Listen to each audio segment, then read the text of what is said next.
ನಿಮಗೊಂದು ಪ್ರಶ್ನೆ ಕೇಳ. ನಿಮ್ಮ ಜೀವನದಲ್ಲಿ ಒಂದ್ಸಲನಾದರೂ ಹೀಗಾಗಿದೆಯಾ? ಬೇಡ ಅಂತ ಗೊತ್ತಿದ್ರೂ ಅದನ್ನು ಮಾಡಿದ್ದೀರಾ?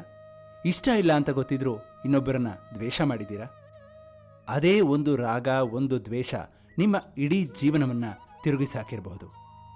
ಶ್ರೀಕೃಷ್ಣ ಇದನ್ನು ಸಾವಿರಾರು ವರ್ಷಗಳ ಹಿಂದೆನೇ ಹೇಳಿದ್ದ. ಇವತ್ತು ಆ ಒಂದು ಶ್ಲೋಕ ನಿಮ್ಮ ಕಣ್ಣು ತೆರೆಸುತ್ತೆ. ಆ ಶ್ಲೋಕವೇ ಭಗವದ್ಗೀತೆ ಅಧ್ಯಾಯ 3 ಶ್ಲೋಕ 34. ಶ್ಲೋಕ ಹೀಗಿದೆ: ಇಂದ್ರಿಯಸ್ಯೇಂದ್ರಿಯಾಸ್ಯಾರ್ಥೇ ರಾಗದ್ವೇಷೌ ವ್ಯವಸ್ಥಿತೌ ತಯೋರ್ನವಶಮಾಗಚ್ಚೇತ್ ತೌ ಹ್ಯಾಸ್ಯ ಪರಿಪಂಥಿನೌ.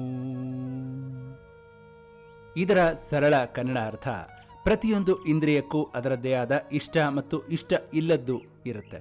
ಅಂದರೆ ರಾಗ ಮತ್ತು ದ್ವೇಷ. ಆ ರಾಗ ದ್ವೇಷಗಳ ವಶಕ್ಕೆ ಬೀಳಬೇಡ. ಯಾಕೆ ಅಂದರೆ ಅದು ನಿನ್ನ ದಾರಿಯಲ್ಲಿ ನಿಲ್ಲುವಂಥ ಶತ್ರುಗಳು ಅಂತ ಕೃಷ್ಣ ಹೇಳ್ತಿದ್ದಾನೆ.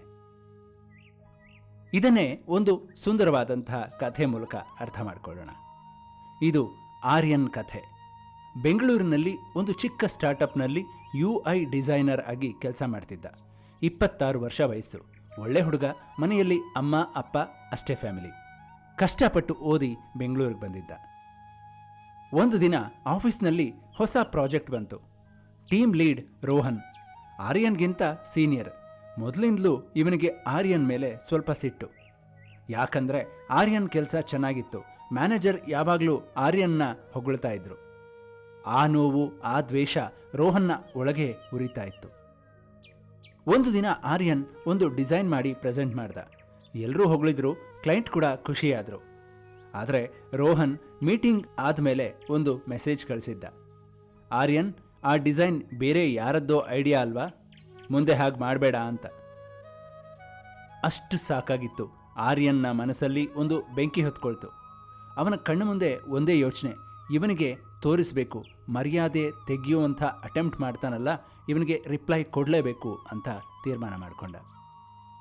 ಹಾಗೆ ತೀರ್ಮಾನ ಮಾಡಿದವನೇ ಮೊಬೈಲ್ ತೊಗೊಂಡು ಟೈಪ್ ಮಾಡೋಕ್ಕೆ ಶುರು ಮಾಡ್ದ. ನಿಮ್ಮ ಲೆವೆಲ್ನ ನಾನು ಕೇಳಲ್ಲ, ನಿಮ್ಮ ಡಿಸೈನ್ ಕೆರಿಯರ್ ಎಷ್ಟಿದೆ ಅಂತ ನನಗೆ ಗೊತ್ತು ಅಂತೆಲ್ಲ ಟೈಪ್ ಮಾಡಿ ಇನ್ನೇನು ಸೆಂಡ್ ಮಾಡಬೇಕು ಅಷ್ಟರಲ್ಲಿ ಒಂದು ಮೆಸೇಜ್ ನೋಟಿಫಿಕೇಷನ್ ಬಂತು.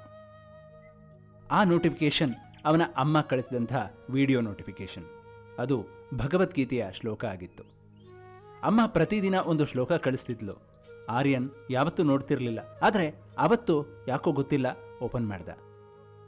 ಆ ವಿಡಿಯೋದಲ್ಲಿ ಒಬ್ಬ ಸ್ವಾಮೀಜಿ ಹೀಗೆ ಹೇಳ್ತಿದ್ರು: ಮಗು, ನಿನ್ನ ಕಣ್ಣು, ನಿನ್ನ ಕಿವಿ, ನಿನ್ನ ಮನಸ್ಸು ಇವೆಲ್ಲ ಇಷ್ಟ ಅನಿಷ್ಟ ಅಂತ ಓಡ್ತಿರುತ್ತೆ.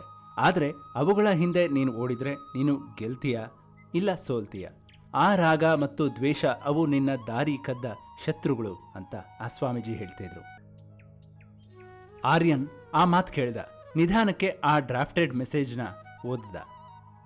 ಮನಸ್ಸಲ್ಲಿ ಒಂದು ಪ್ರಶ್ನೆ ಬಂತು: ಈ ಮೆಸೇಜ್ ಕಳಿಸಿದ್ರೆ ಯಾರಿಗೆ ಜಯ ಆಗುತ್ತೆ, ರೋಹನ್ಗ ಇಲ್ಲ ಅವನ ದ್ವೇಷಕ್ಕ ಅನ್ನುವಂಥ ಪ್ರಶ್ನೆ ಬಂತು. ಆ ಕ್ಷಣ ಆರ್ಯನ್ಗೆ ಅರ್ಥ ಆಯಿತು. ಅವನ ಕೋಪ ಅದು ರೋಹನ್ ಮೇಲಿರಲಿಲ್ಲ, ಅದು ಅವನ ಒಳಗಿದ್ದ ದ್ವೇಷ. ಅವನನ್ನೇ ತಿಂತಾ ಇತ್ತು. ಆ ಮೆಸೇಜ್ ಕಳಿಸಿದ್ರೆ ರೋಹನ್ನ ಮೇಲೆ ಅಲ್ಲ, ಆರ್ಯನ್ ಅವನ ಕೆರಿಯರ್ ಮೇಲೆ ಕಲ್ಲು ಹಾಕೋತಾ ಇದ್ದ. ಆ ರಾತ್ರಿ ಆರ್ಯನ್ ಅಮ್ಮನಿಗೆ ಕಾಲ್ ಮಾಡ್ದ. ಅಮ್ಮ, ಆ ವಿಡಿಯೋ ಕಳಿಸಿದ್ದಕ್ಕೆ ಥ್ಯಾಂಕ್ಸ್ ಅಂತ ಹೇಳ್ದ. ಅಮ್ಮ ಕೇಳಿದ್ರು: ಯಾಕೋ ಧ್ವನಿ ಸ್ವಲ್ಪ ತಳಮಳ ಇದ್ದಂಗಿದೆ ಅಂತ. ಆರ್ಯನ್: ಇಲ್ಲ ಅಮ್ಮ, ಇವತ್ತು ನನ್ನ ಮನಸ್ಸಿನಿಂದ ಒಂದು ಶತ್ರುನ ಕೊಂದಾಕ್ದೆ ಅಂತ ಹೇಳ್ದ. ಮಾರನೇ ದಿವಸ ಆಫೀಸ್ನಲ್ಲಿ ರೋಹನ್ ಅದೇ ವ್ಯಂಗ್ಯದ ಮುಖ ಇಟ್ಕೊಂಡು ಆರ್ಯನ್ ಮುಂದೆ ಬಂದ. ಆದರೆ ಆರ್ಯನ್ ಶಾಂತವಾಗಿ ಕೆಲಸ ಮಾಡ್ದ. ರಿಪ್ಲೈ ಕೊಡಲಿಲ್ಲ, ಟ್ರಿಗರ್ ಆಗಲಿಲ್ಲ. 3 ತಿಂಗಳಲ್ಲಿ ಆ ಶಾಂತ ಮನಸ್ಸಿನಿಂದ ಮಾಡಿದ ಕೆಲಸ ಅವನನ್ನು ಸೀನಿಯರ್ ಡಿಸೈನರ್ ಮಾಡ್ತು. ರೋಹನ್ಗೆ ರಿಪೋರ್ಟ್ ಮಾಡಬೇಕಾದ ಸ್ಥಿತಿ ಹೋಗಿ ಆರ್ಯನ್ಗೆ ರೋಹನ್ ರಿಪೋರ್ಟ್ ಮಾಡಬೇಕಾಯ್ತು.